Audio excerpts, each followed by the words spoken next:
Merhaba arkadaşlar, yepyeni haberlerle karşınızdayız. Fahriye Evcen ile Burak Özçivit'in lüks villalarını görenler hayran kaldı.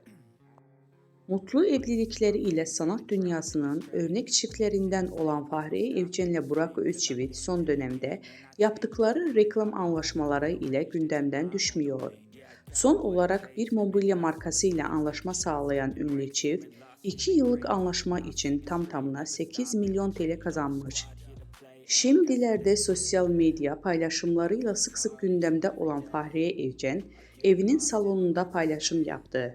Evcen'in paylaşımlarından lüks evi dikkat çekti. Gold ve krem rengi hakim olduğu evi görenler hayran kaldı.